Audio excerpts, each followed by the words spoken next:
Então, agora a gente vai falar de comportamentos, né? E eu falei o quê, né? Obrigada, tá joia. Eu falei o quê do óleo, né? Que o óleo te leva para a autoobservação, a autoobservação te leva para o conhecimento, e o conhecimento, né? Se você se conhece, se observa, você percebe o quê? Os seus comportamentos.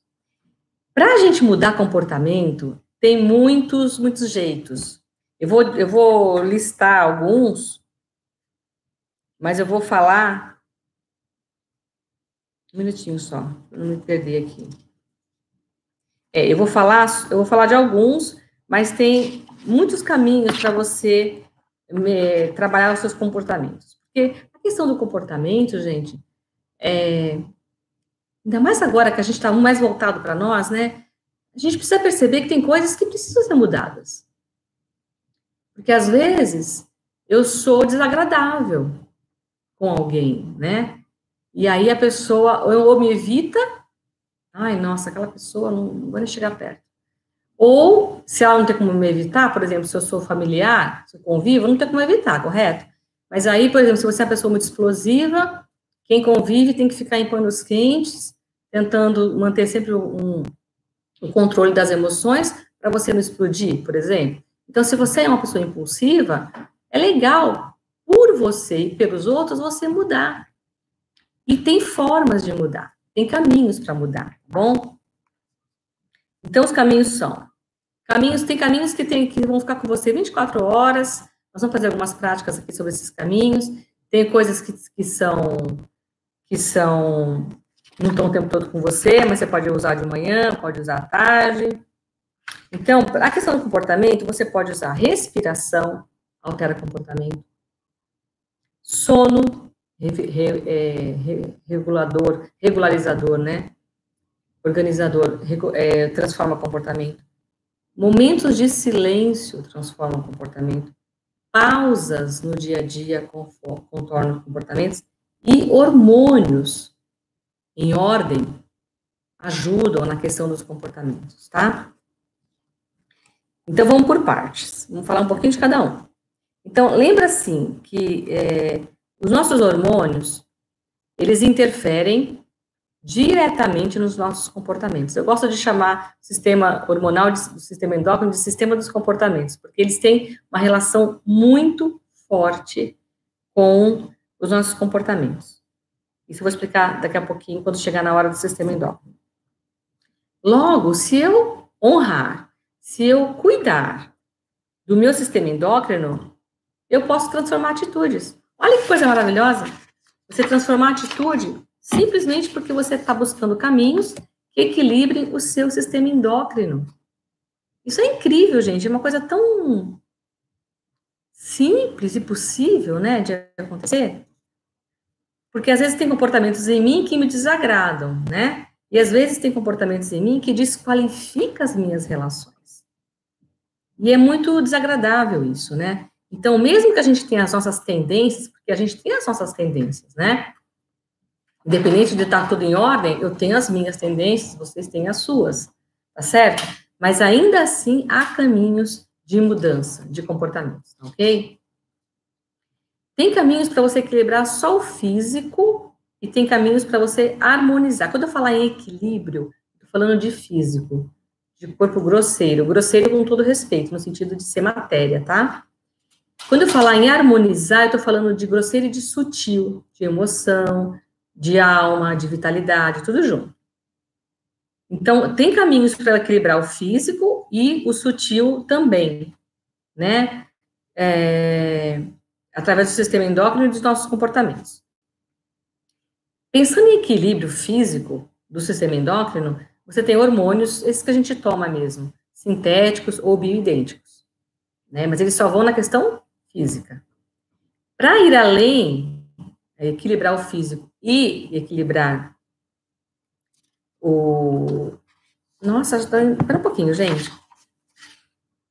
Tô achando que eu falei que eu tô indo rápido demais na parte de endócrino. Deixa eu ver se eu fiz certo. Um minutinho só, tá? Eu tô falando do sistema endócrino já, né? Um minutinho só. Eles têm relação bem direta, na verdade. Né? Ah, tá certinho mesmo. É que eles são muito interligados, né? Tá certinho mesmo. Então, como eu estava dizendo, para equilibrar a questão física do sistema endócrino, pensando nos comportamentos, tem, por exemplo, os hormônios sintéticos. Muda.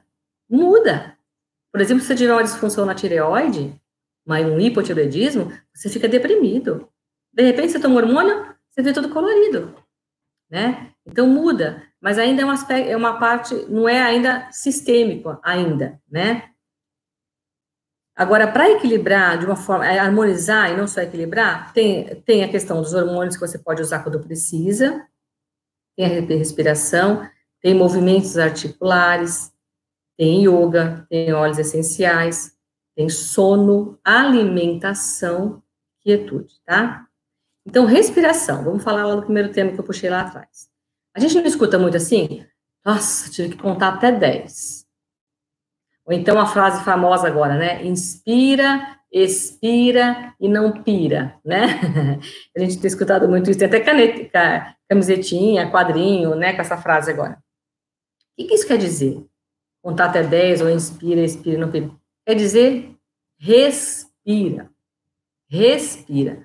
Mas a gente fala assim, eu vou contar até 10, mas a gente não conta. Ou se a gente conta com a respiração presa. A gente não respira. Precisa respirar. A respiração é um alimento para células. Sabe que quem respira melhor come menos, porque a célula se sente mais saciada, né? Ela precisa de oxigênio para viver. Então a gente repete mecanicamente essas frases, mas praticar a respiração mesmo, que é o que é valioso, a maioria das pessoas não faz. E tem uma frase que eu gosto muito que diz assim: você tem 2 caminhos na vida, ou você se irrita ou você respira. Não tem como você ficar irritado respirando consciente. Não dá. As duas coisas não funcionam juntas. Para você estar irritado, você tem que estar respirando curto ou segurando a respiração. E para ficar tranquilo, você tem que estar respirando alongado e leve, tá? Então, ou você se irrita ou você respira. E aí, se você se irrita, você desestabiliza o sistema endócrino. Se você se respira, você equilibra o sistema endócrino, tá? Outra coisa, precisa parar de achar normal acordar cansado, sem energia, irritado. Precisa parar de achar normal ter insônia, ter má digestão. Gente, isso é comum, infelizmente, mas está longe de ser normal, tá? Então, precisa fazer alguma coisa. Tem que parar de achar as coisas que não são normais como tal. Porque quando eu considero aquilo normal, eu deixo aquilo funcionar. Mas não, eu tenho que interromper o processo, né? E falando ainda da respiração, ela é nosso primeiro alimento, né?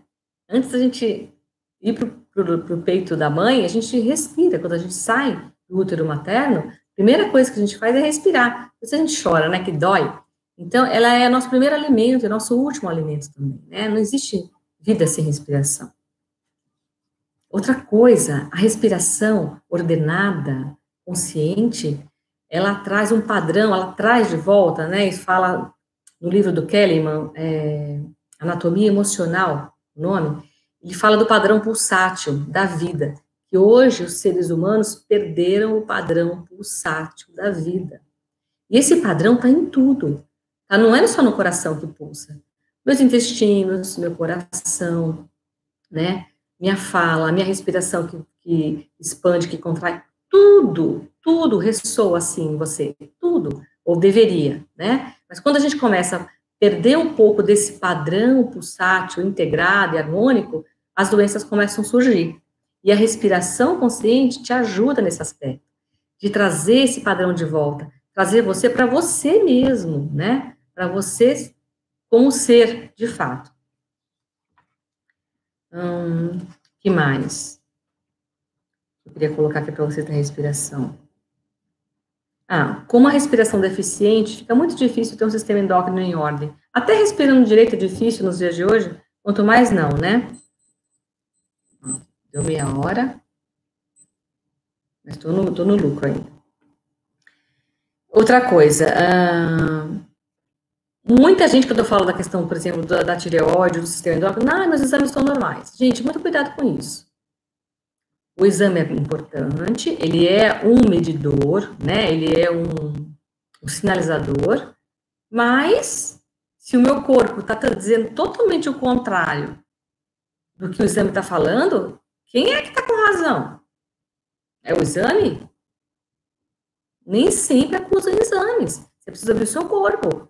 Se no seu corpo não está tudo bem, você precisa investigar mais. Seja com um profissional, aí no seu caminho que você busca, tem muitos, né? Mas não pode falar, tá tudo bem nos exames e se acomodar com isso. O fato dos exames estarem bons é muito relativo, porque as referências dos exames são universais, né? É uma média. E cada ser humano é único. Então, o que conta mesmo é sempre os sinais que o seu corpo dá, mais do que o que os exames acusam, tá, gente?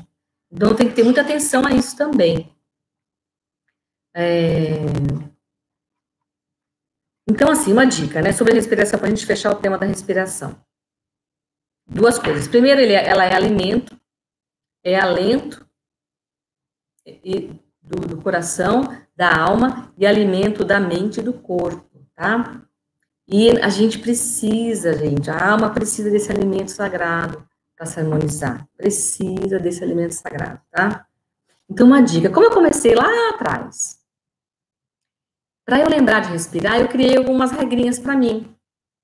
Então, eu falava assim, eu vou fazer 3 respirações antes das... Estou dando um exemplo, eu já nem lembro mais o que eu fiz, tá? Mas antes das refeições, toda vez que eu for ao banheiro, ou quando eu parar no farol, ou entre uma aula e outra, ou quando eu for dormir, ou quando eu for acordar. Eu fiz mesmo, uma listinha.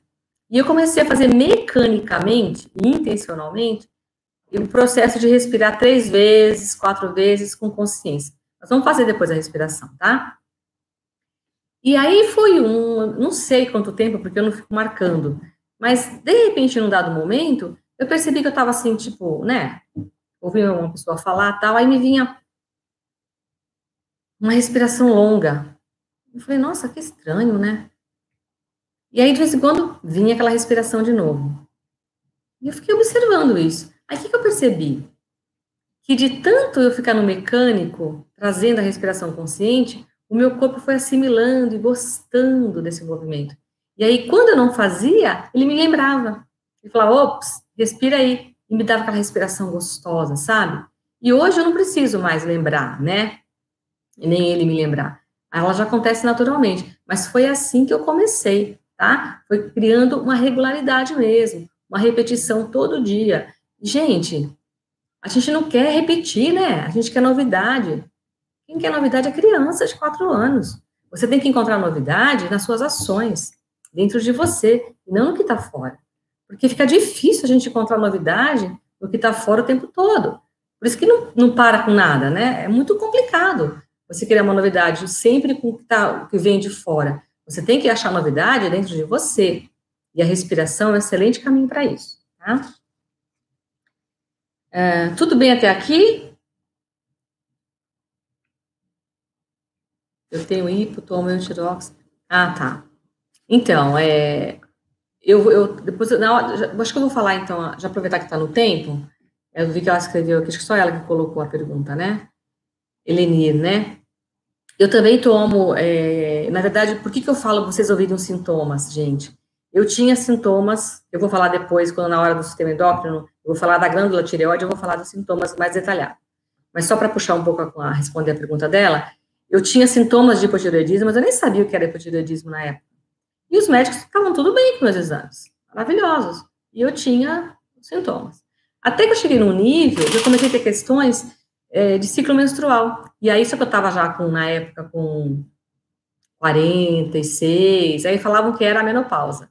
Apesar que os exames falavam, mas estranho, seus exames estão normais, seus hormônios da menopausa. E tudo bem. Até que eu achei o médico, ele falou, não, seus exames estão normais, mas você está totalmente com disfunção na tireoide. Eu vou te dar medicamento para tireoide. Me deu. Passou tudo. Eu fiquei muito chateada, porque, na verdade, eu cheguei, porque disfunção é uma coisa, eu vou falar isso já, e o hipotireoidismo é outra. Eu estava na disfunção, que é um passo antes, e caí para o hipotireoidismo, porque estava tudo bem com os meus exames, né? E aí, hoje, eu ainda uso Eu não uso esse, eu uso o manipulado, né? Eu uso o T3 e o T4 junto. Mas com o óleo essencial, eu uso há 5 anos esse hormônio, e em dois meses de óleo essencial, de limão, de ingestão, não estou criando expectativa dizendo que vai ser para você assim, tá? Estou dizendo da minha experiência, o óleo é individual. Eu reduzi em 50% a gramagem, a dosagem do medicamento. A dosagem não, o micrograma mesmo. Eu tomava 60, passei para 30, em 2 meses de limão siciliano. Ele acordou minha tireoide. Tanto que eu comecei a passar mal. Comecei a ter taquicardia, ficar agitada, não dormir. Eu falei, gente, está acontecendo alguma coisa de errado. E como eu só uso, o único medicamento que eu uso é esse, hormônio, eu fui na minha médica e falei, olha, está acontecendo alguma coisa. Ela pediu o exame, eu estava com hipertireoidismo. Eu estava com uma dosagem já inadequada. Aí ela baixou para metade. Ela falou, o que você está fazendo? Diferente para mudar desse jeito. Aí eu falei, olha, eu estou usando óleo de limão, óleo essencial de limão siciliano. Ela falou, é o óleo de limão que está te fazendo isso. Eu fiquei muito feliz, né? E eu não abro mão dele, ele é um queridinho para mim. Sempre foi e agora mais ainda, né? Então, essa questão, tá, Eleni? Que você mesmo tomando, você pode usar o óleo essencial para te auxiliar, tá? Sem falar que o óleo essencial, ele limpa muito o corpo, né? Que mais? Na verdade, é bom. Na verdade, se você tiver algum problema, Eleni, você vai perceber. Porque ele dá sinais. Se você sair do hipo para o hiper, ou do normal, né? Porque se você está tomando, você está bem. Se você cair para cima ou para baixo, você vai perceber. O corpo dá sinais. Você tem uma glândula no corpo que avisa, é a glândula da tireoide, tá? Eu não fiz agora também faz um tempinho, mas eu tô atenta também, né? Porque tem óleos excelentes para a questão da tireoide. Óleo essencial excelente